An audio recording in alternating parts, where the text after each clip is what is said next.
back to the Awaited, where we are talking about the role of women in relation to the Imam of our time. May Allah hasten his reappearance. And we were just about to start looking at some of the historical women who have been mentioned in the ahadith. Sister Zahra Al-Alawi has just mentioned some names, but perhaps, we can discuss the women who have been mentioned in the ahadith. Well, welcome back. I'm you usually say that as a presenter. But, as we mentioned before the break, there's some historical women that will come back, as the hadith say, they'll come back to assist Imam Mahdi in his revolution. Just before the break, we mentioned some of the names of some women, but just for the audience, I know because some of them people are not familiar with, they haven't heard of. There's this fantastic book called A'lam al-Nisa. It's basically got thousands of women who assisted the prophets, the companions of the prophets and the imams, the daughters of the imams as well, who were very active. It has basically all the women which used to assist the prophet and his female companions that used to go with him in battle as well to treat the wounded. Unfortunately, I haven't found the English version of it, so it's a really interesting. As soon as I opened it, I couldn't stop to put it down because I'm so fond of this whole female issue. But so if anyone wants to know more about these females, they can just type their names in Google or search them in the books. Now, hadith tell us, there's a hadith by Imam Ja'far Sadiq alayhi salam. He said that there will be 13 women that will come to assist Imam Mahdi in his advent, and these women, he mentioned them by name. So one of them is Hababa al-Walibiyya. We mentioned her before the break. She was the female companion of 8 imams. And there's also miracles which have happened in her life. Twice she was returned, or her youth was restored by Imam Ja'far Sadiq, and then again by Imam Rabah. Narrations tell us that she lived over 200 years, so she lived a very long time. So Imam Ja'far Sadiq said that she will return back to assist the Imam. So she's one of the chosen women. Another one is Sumayya, the mother of Ammar ibn Yasir, the first female martyr and the 7th person to accept Islam. So she will return back as well, as narration tells. Her name has been mentioned that she will come back to assist the Imam. And there's others like Khalid, who had her arms amputated because of her devotion to Islam. So she will come back as well. It's another woman. Another woman is Zubaydah, which is the wife of Harun Rashid. So she will come back, and the reason why she will come back is because she gave so much. She chose Islam over the embellishments of the world and the materials of the world. So she will come back, and there's other people as well that have been mentioned. Siyana, there's a woman called Siyana who was killed. She was thrown in fire, her and her suckling child. So she was a female martyr as well in Islamic history. So these are some of the women that will come back to assist the Imam. And if you notice the lives of each of these women, they gave so much to Islam. They helped to structure Islam. There were noble women, there were pious women. So these individuals will be resurrected and come back to assist the Imam.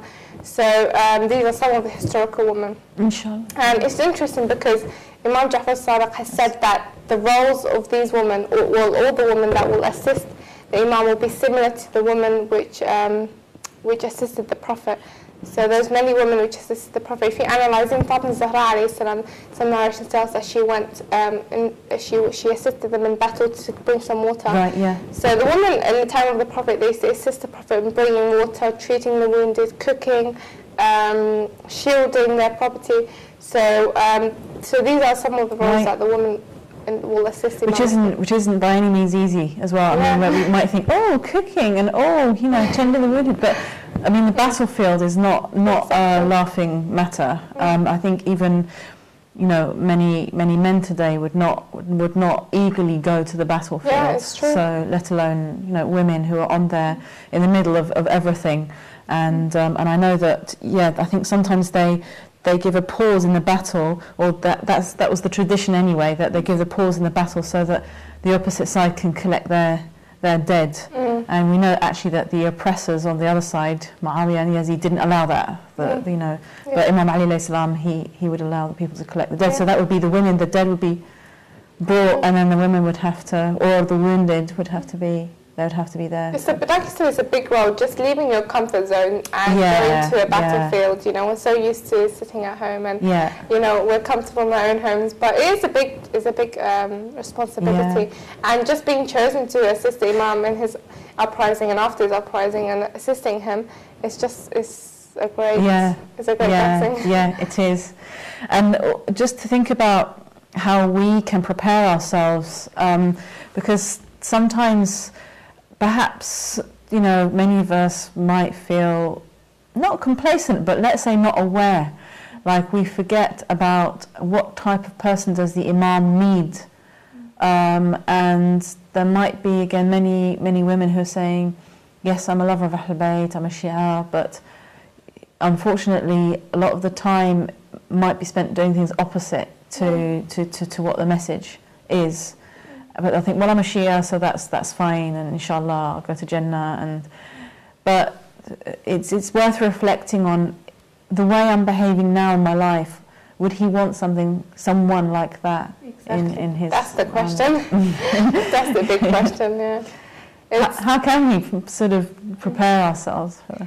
It's a big question, and I think every woman should ask herself this question: how can we prepare ourselves for the Imam? And as we said at the beginning of the show, that we often forget, or we don't put that upon our priorities. Yeah. You know, we have so many goals in our lives that we want to achieve and things we want to do, but perfecting ourselves. So just to think that we have a chance to be part of the Imam or to assist the Imam.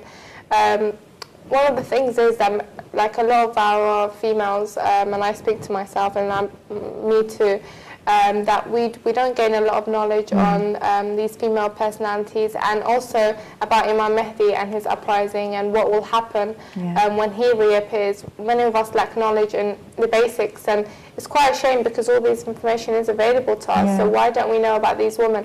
If we mention the women we mentioned today, how many people know about them? How many people know about their lives? If you just say the Prophet, he had many female companions and female companions that assisted him in war.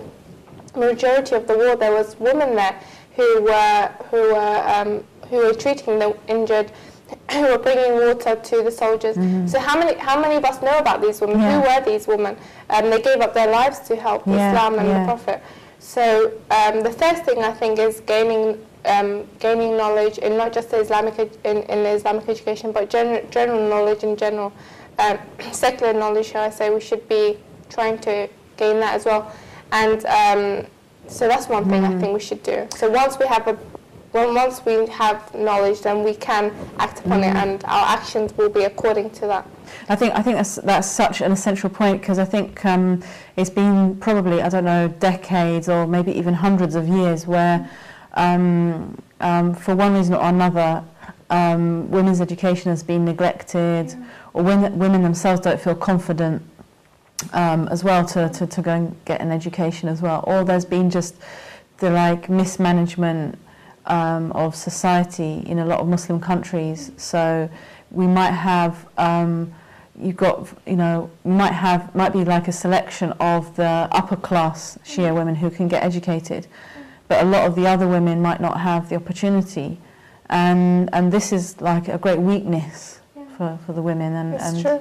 They need to kind of take that step. I think we need to take that step, as you say, because I haven't heard of the women that you've mentioned. So we need to ask someone as well to translate this book. Yeah, I think inshallah. We should. Well, I need to improve my Arabic. No, but we need some more books translated in English as well. I think sometimes, especially when you read the Arabic books, you see it is limited in the English language. But there's something else that I wanted to mention, is that many people prioritize, they say, a married woman or a mother, she doesn't need to get an education, she's just going to stay at home.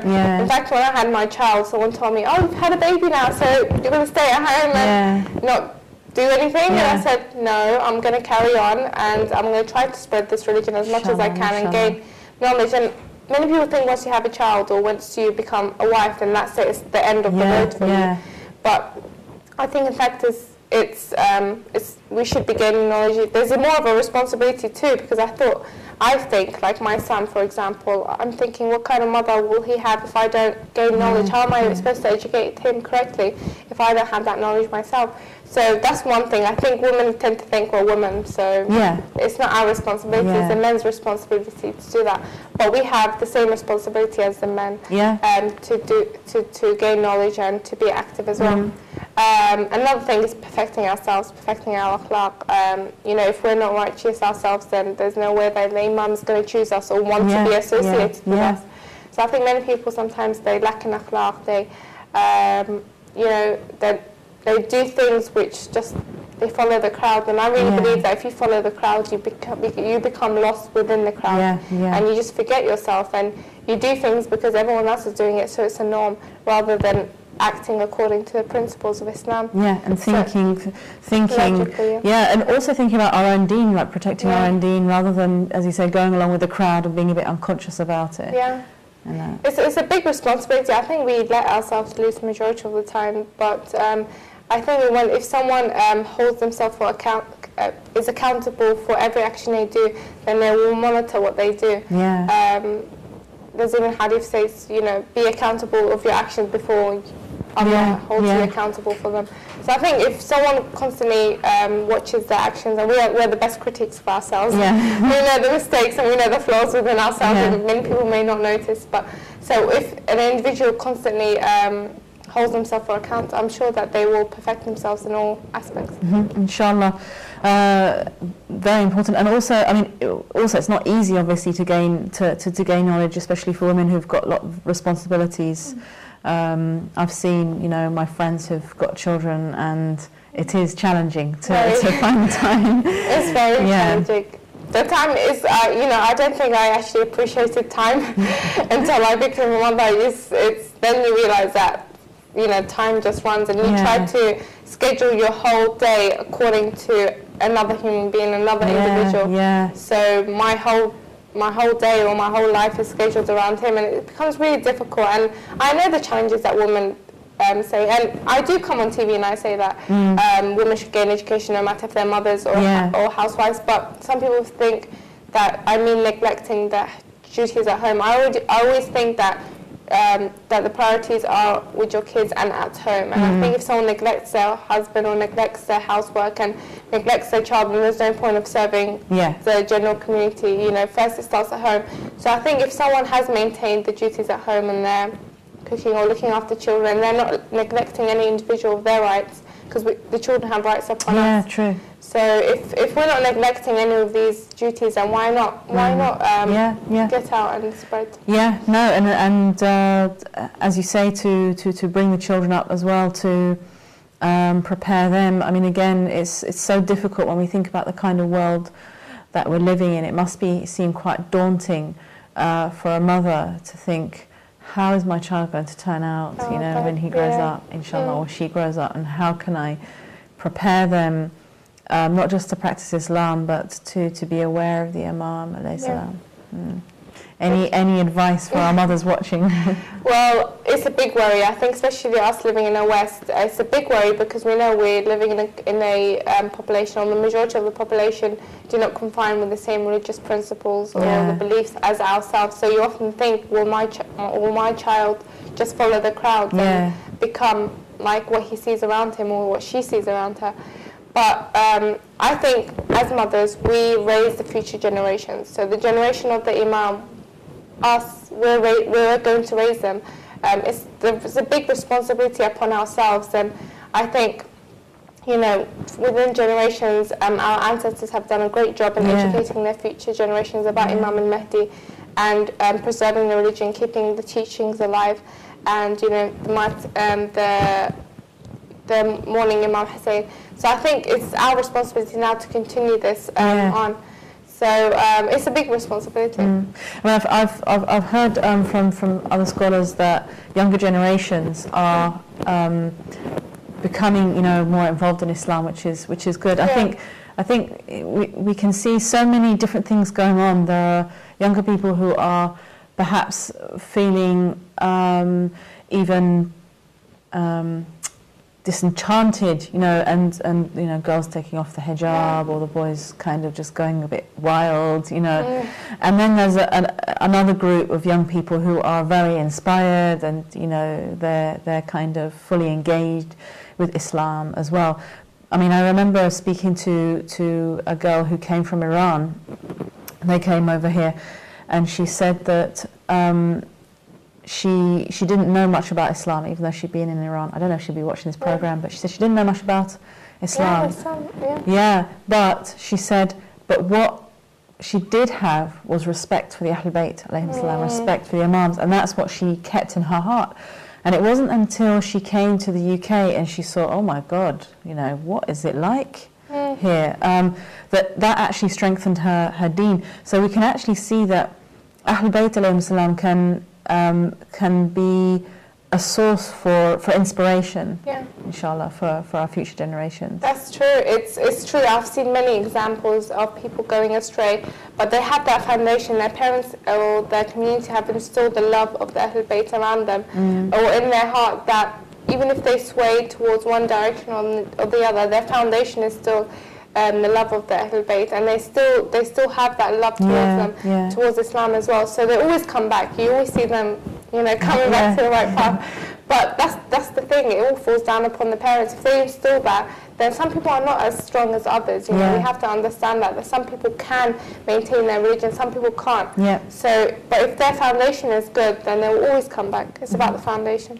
I read again an interesting piece of advice that Imam Ali alayhi salam gave his followers in battle, where he said, if one of you is weak, then the strong one should help him, to raise him up, and don't be proud that you're strong in your deen, because Allah could have willed it the other way around. Exactly. So that's again something to bear in mind, especially again, as you say, with our children. Any particular duties for the sons, or particular duties for the daughters that could be instilled? Definitely. Everyone has a duty, I think. Daughters, sons, wives, husbands, mothers, fathers, cousins. Everyone has a duty to play. And I actually wanted to get onto this, that it's not just within your blood relations as well, that you should try to support them. You should try to support the general community as well. There's some sisters, not just sisters, brothers, that they see their fellow brother or sister doing something wrong, but they don't advise them. And I think Amr bin Ma'ruf wa Nahy anil Munkar becomes something like, you can't judge me, only Allah can judge me. And that's saying, I'm sure no one can judge anyone, we're not here to judge anyone, but at the same time the Quran says, ذَكَّرْ فَإِنَّ الذِّكْرَى تَنْفَعُ الْمُؤْمِنِينَ. So remind them, because a reminder benefits your brothers, your brother or sister, your fellow brother or sister. So sometimes you have to remind people in a nice way, obviously not to cause embarrassment. But if we all become the supporting bone of each other, we will have a stronger Muslim community. And a stronger community, and the support for Imam Mahdi, Ajallah Ta'ala Faraja. So imagine that if I had a mistake, I'll put myself as an example. If I had a mistake and someone privately came up to me and said, Zahra, I think, there's a error here, then that will strengthen me. And then if I do that to someone else, that will strengthen them. As a community, we can strengthen each other. But I think there's right ways and right methods to do something. And if someone does, always be positive. If someone does criticize you or say something in a private way, tries to advise you, then always be positive and try to take the good out of it and leave the bad. And I think with that we have a stronger community and a strong community to assist the Imam. Inshallah, thank you. And so that's a good piece of advice to reflect upon and to conclude with. To think about, inshallah, the women who have gone before in history. I was very, interested to hear, and quite, not amazed, but I was interested to hear that there were female scholars who would give lectures, and the Imams, alayhim salam, would listen to them. And this again indicates to us, inshallah, what the status of women will be with the coming of the Imam, Ajallah Fajr Sharif. And I hope that we Imam Mahdi sees us as worthy enough to even have a small position within his army, even if it's a small one. Just an acceptance would be, just would an be something. Exactly. Inshallah, we will pledge allegiance to him, because some people are not blessed enough to even pledge allegiance to Imam Mahdi when he appears. So inshallah, we are still on the right path, and we pledge allegiance to the Imam when he reappears, and we recognise that he's the Imam of our time. And we need an up and coming generation of sisters as well to, continue with the knowledge and also working in the media as well, and spreading the message. We definitely do. Inshallah, we see that. Inshallah. Thank you very much, Sister Zahra, and that was a really interesting discussion and lots of food for thought there, and definitely an encouragement to anyone out there who does want to take on this translation. Perhaps, inshallah, we can find a publisher who can help us to translate this book. That would be a real blessing, inshallah. And we will see you in the next show. I hope you enjoyed the program.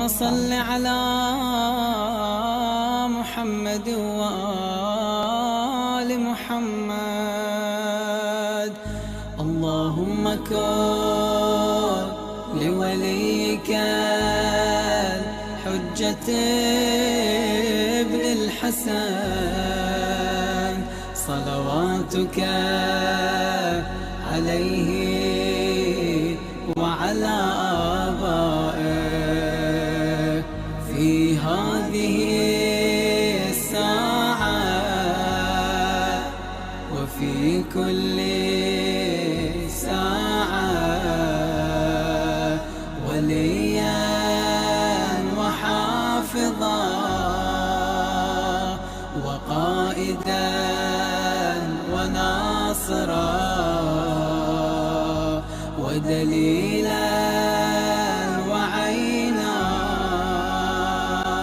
حتى تسكنه أرضك طوعا وتمتعه في